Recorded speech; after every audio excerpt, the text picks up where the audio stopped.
আসসালামু আলাইকুম, সবাইকে স্বাগত জানাচ্ছি আরও একটি টিউটোরিয়ালে।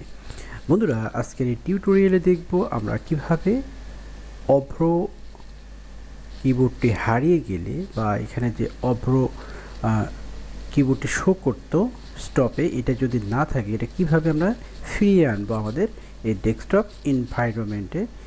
এইখানে উপরে দেখুন আমার ডেস্কটপে অভ্র শো করছে না। সাধারণত এটা করার জন্য আমরা কি করি, স্টার্টে যাই, যাওয়ার পর এখানে দেখি অভ্র লেখা কোথায় আছে, অভ্র কিবোর্ড, এখানে ক্লিক করি। ক্লিক করলেই অভ্র কিবোর্ডটি চলে আসে। বাট এখানে দেখুন Avro keyboard is already running on this system and running more than one instance is not allowed. তো এই ধরনের সমস্যার সম্মুখীন হয়তো অনেকে হয়েছেন।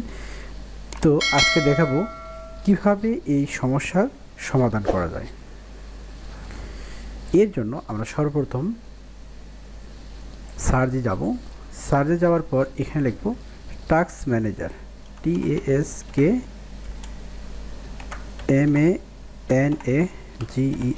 টাস্ক ম্যানেজার লেখার পর এখানে দেখেন শো করবে টাস্ক ম্যানেজার। এখানে মাউসের লেফট বাটনে ক্লিক করব। করার পর দেখেন এখানে যেগুলো অ্যাপস রয়েছে ব্যাকগ্রাউন্ডে সেটাও শো করবে, আর যেগুলো চলতেছে বর্তমানে সেটাও এখানে শো করবে। তো এখান থেকে আমরা খুঁজে বের করব অভ্র কিবোর্ড। আমরা অভ্র কিবোর্ডটি খুঁজে বের করব। এখানে দেখুন এই যে লেখা আছে অভ্র কিবোর্ড, এখানে ক্লিক করব। ক্লিক করার পর আমরা এখানে দেখব ইন টাস্ক, এইটাতে ক্লিক করে দেব, ইন করে দেব। ইন করার পর এটা ক্রস করে দেব।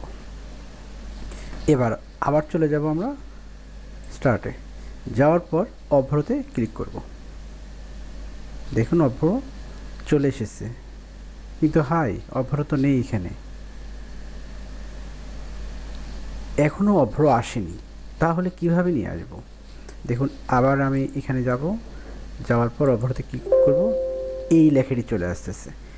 এখন যা করতে হবে আপনাকে, এখানে টাস্ক বারে এখানে চলে আসবেন। আসার পর এখানে শো হাইড আইকন, এই জায়গায় ক্লিক করবেন। ক্লিক করার পর এখানে দেখুন এই অভ্রর যে আইকন দেখতেছেন,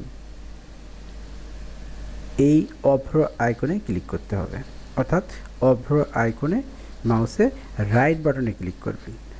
ক্লিক করার পর একটু উপরে যাবেন, এখানে লেখা আছে রিস্টোর অভ্র স্টপ বার। এখানে ক্লিক করার সাথে সাথে অভ্র কিবোর্ডটি এই স্টপ বারে চলে যাবে। দেখুন ম্যাজিকের মতো, এই ম্যাজিকের মতো চলে এসেছে। এভাবেই আপনারা হারিয়ে যাওয়া অভ্র কিবোর্ডটি ডেস্কটপ এনভায়রনমেন্ট এখানে স্টপ বারে নিয়ে আসতে পারেন। এখন আমি আপনাদের সাথে শেয়ার করব কেন এই অভ্র কিবোর্ডটি হারিয়ে যায়। তো এখানে দেখুন দুইটা কারণে হারিয়ে যায়। প্রথমটা দেখাবো আপনাকে, এখানে যে যদি আমি এক্সিট করি সেক্ষেত্রেও অভ্র কিবোর্ডটি হারিয়ে যাবে। তো এই অবস্থায় আমরা সহজে ফিরে আনতে পারবো। আমরা এখানে ক্লিক করলে দেখুন চলে আসবে। বাট এখান থেকে যদি জাম্প টু সিস্টেম ট্রাই এখানে ক্লিক করি আমরা, সেক্ষেত্রে কিন্তু এই জায়গায় যে আমরা অভ্র কিবোর্ডটি ক্লিক করলে ফিরে আসবে না, সেক্ষেত্রে এইটা দেখাবে। অর্থাৎ Avro keyboard is already running on the system and running more than one instance is not allowed, এইটা শো করবে। তো এইটা কীভাবে সমাধান করলাম তা আপনাদের সামনে উপস্থাপন করলাম। তো ধন্যবাদ সবাইকে এতক্ষণ ধৈর্য সহকারে এই টিউটোরিয়ালটি দেখার জন্য।